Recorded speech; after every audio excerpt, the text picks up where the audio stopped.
त्रिशूलधारिणी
যক্ষিণী শক্তি হারিয়ে হাওয়ায় মিশে গেছে।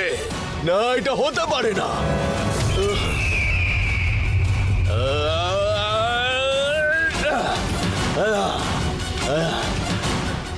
আমার চোখের সামনে যক্ষিণী শেষ হয়ে গেল।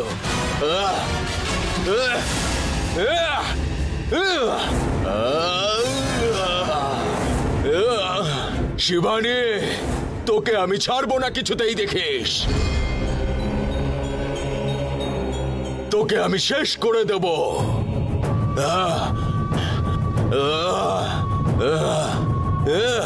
শিবানী, শিবানী,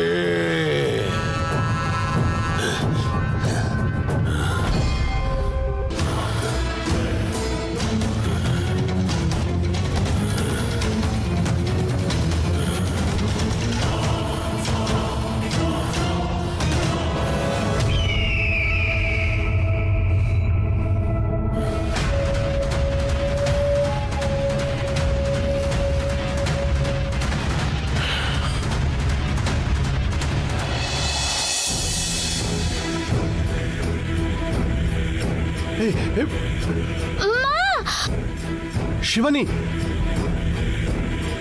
শিবানী, একটু জল নিয়ে আয়। শিবানী,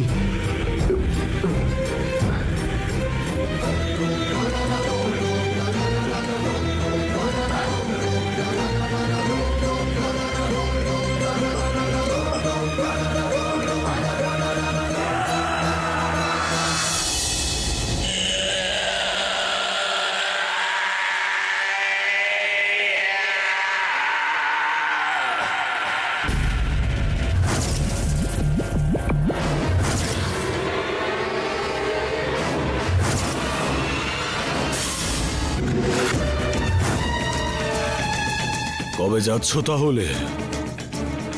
কোথাকার টিকিট কাটতে হবে?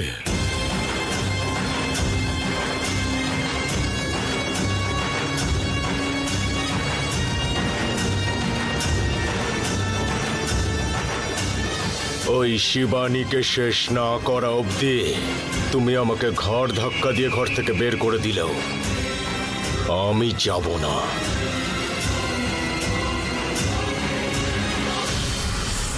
আমি আমার জীবনে এরকম পরাজয় কোনোদিনও দেখিনি। আমি আমার জীবনে এরকম পরাজয় কোনোদিনও দেখিনি। ওই শিবানীকে শেষ না করা পর্যন্ত আমি এখান থেকে কোথাও যাব না। প্রয়োজনে আমি এখানে গলায় দড়ি দিয়ে আত্মহত্যা করব, কিন্তু না, ওই শিবানীকে আর ওর বরকে আমি যে করেই হোক শেষ করেই ছাড়ব। এটা আমি আমার পূজনীয় মা কালীর দিব্যি খেয়ে বলছি।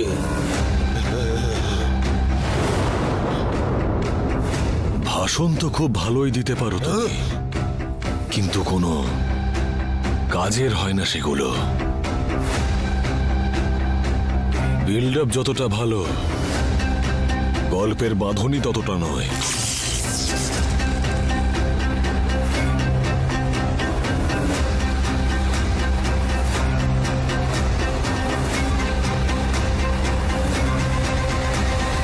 হেরে গেছে। এই অপমানটা অসহ্যকর। আমাকে এইখানে থাকতে দাও তুমি,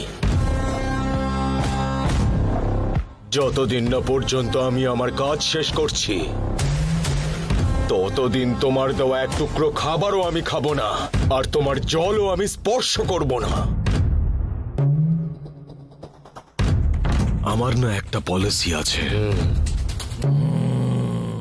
বেশি কথা না বলে সব সময় কাজে করে দেখানো। আমি পেরেছিলাম না বলেই তো তোমাকে ডাকা হয়েছিল। আমি আমার কাজ করব, আর তুমি নিজের কাজটা মন দিয়ে করো। আশা করি বোঝা গেল যা বললাম।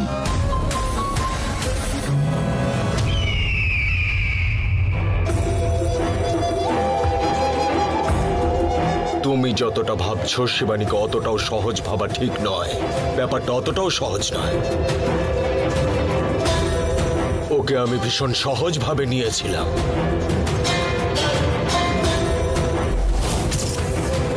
আমি যদি জানতে পারি যে আমি যুদ্ধ হেরে যাচ্ছি, তাহলে আমি অস্ত্র পাল্টে নেব, তবুও যুদ্ধের ময়দান ছেড়ে যাব না।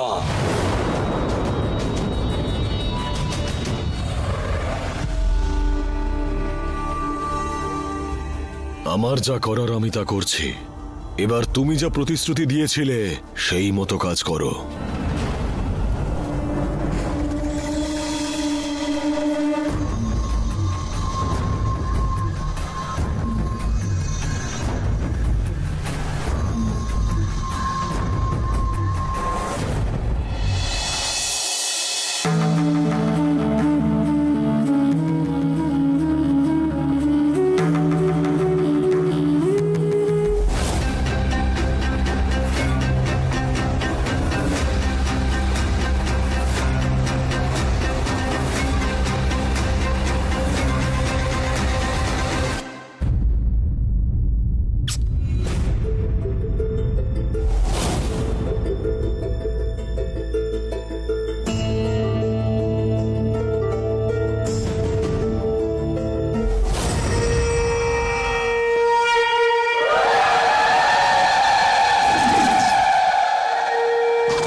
রঙ্গা, কি দাদা বাবু?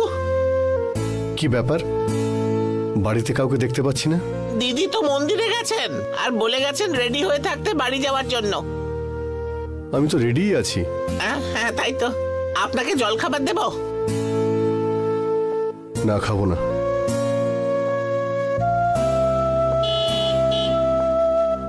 আরে দিদি বোধহয় এসে গেছে।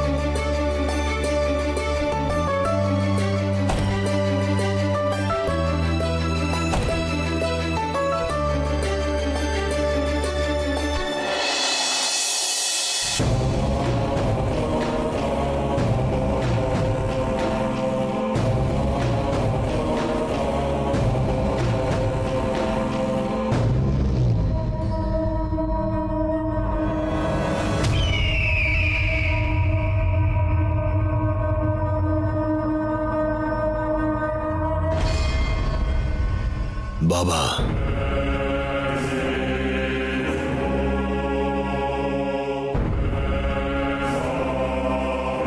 তোমাকে আমি একটা লাস্ট চান্স দিচ্ছি। শিবানী আর ওর ফ্যামিলি ফার্ম হাউস থেকে এই শহরে ফিরছে।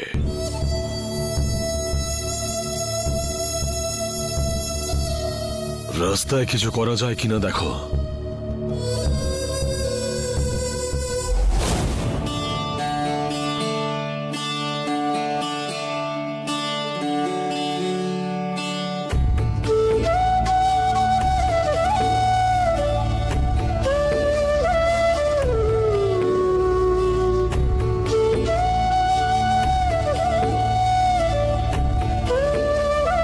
দিদি, লাগেজ গাড়িতে তুলে রেখে দেবো? সবকিছু নিয়ে আসবো দিদি। হ্যাঁ, সব লাগেজ নিয়ে এসো। ও দিদি, এটা কি? এটা গুরুদেব দিয়েছেন আমায়। এই ঘরটার মধ্যে দেবী মায়ের যে অভিষেক করা হয়েছিল সেই জল আছে। এই ঘরটা পুজোর ঘরে রাখতে বলেছেন। যতদিন এটা আছে ততদিন বাড়ির মধ্যে কোনো অশুভ শক্তি প্রবেশ করতে পারবে না।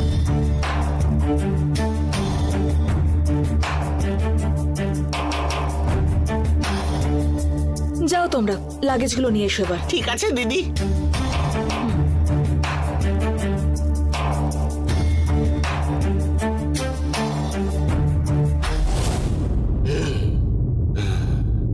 সম্ভব না। শুধুমাত্র ওরা আসছে না, ওরা সঙ্গে করে ঘটে করে জলও নিয়ে আসছে।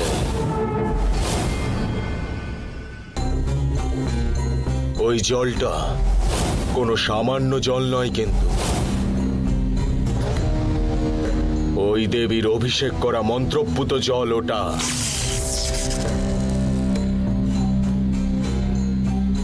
ওটা ওদের সাথে যতক্ষণ রয়েছে কোনো অশুভ শক্তি ওদের কোনো ক্ষতি করতে পারবে না। সব সময় খালি অজুহাত।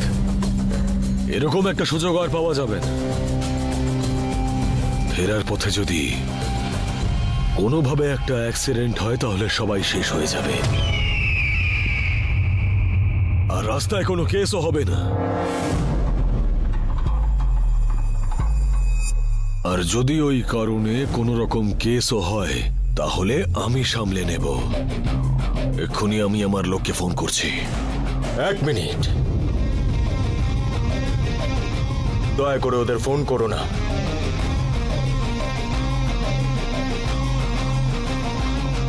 ওই ঘটের জলের মহিমা তুমি কিন্তু জানো না।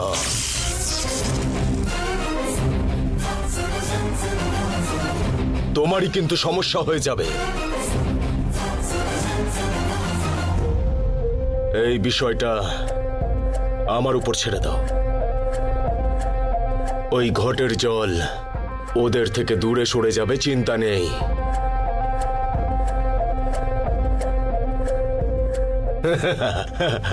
তখন আমরা আমাদের আসল কাজ শুরু করব।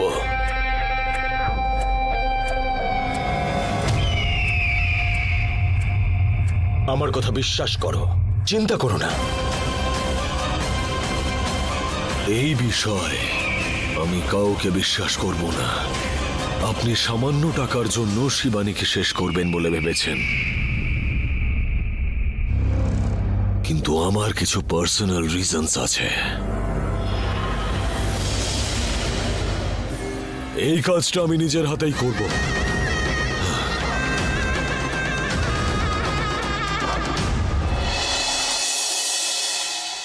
সরি,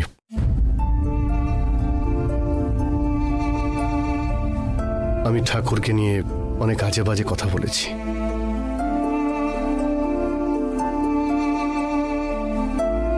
তোমাকে অনেক কষ্ট দিয়েছি।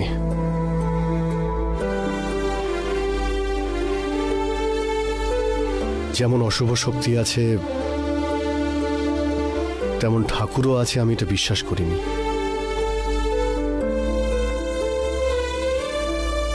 কিন্তু গতকাল নিজের চোখে যা দেখেছি তারপর সব বুঝতে পেরেছি।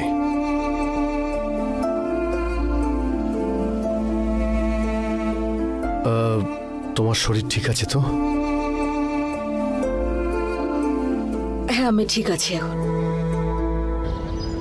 শেষ পর্যন্ত তুমি বুঝতে পেরেছো তো, ভগবান মানে বিশ্বাস, ভগবান মানে ভয়, ভগবান মানে ভক্তি।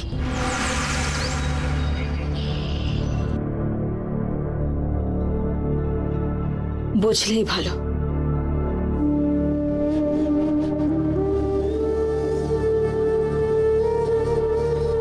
গাড়িতে বসো, আমরা বেরোবো।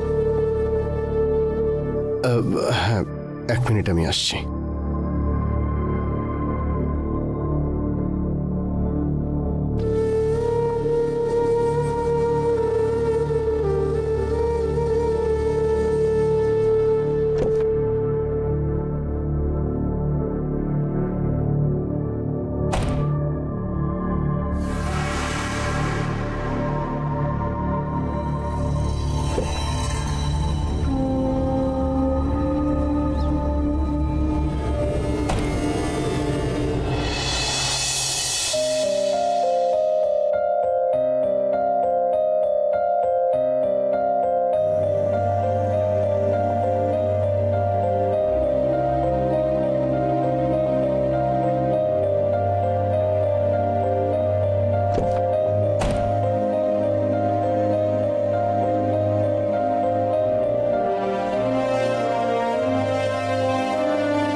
এতদিন এখানে দিদি আর দাদাবাবু ছিলেন, সময় যে কোথা দিয়ে কেটে যেত।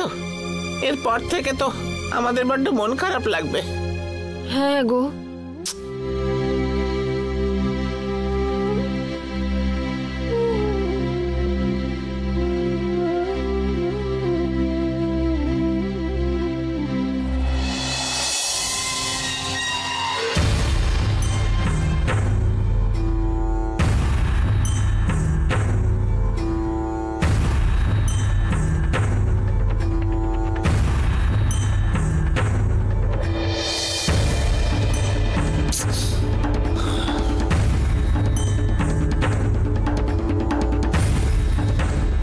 এখন ফোনটা ধরছে না, মনে হয় ব্যস্ত আছে, পরে ফোন করে নেবে। তোমার ফোন করাটা ঠিক হলো না। কল করছে। হ্যালো,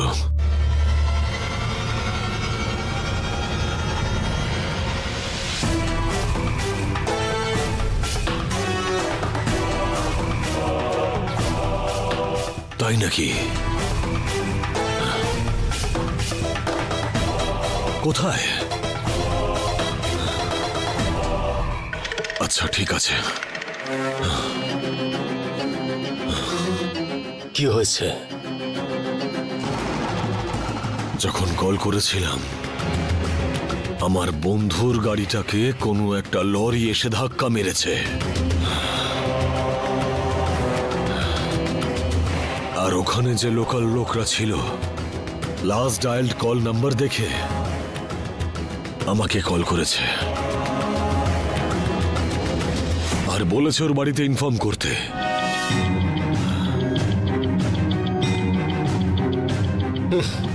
বললাম তো আমি কি বোকা? কপাল ভালো বলে কেউ কি নিজের মাথা পাথরে গিয়ে ঠোকে?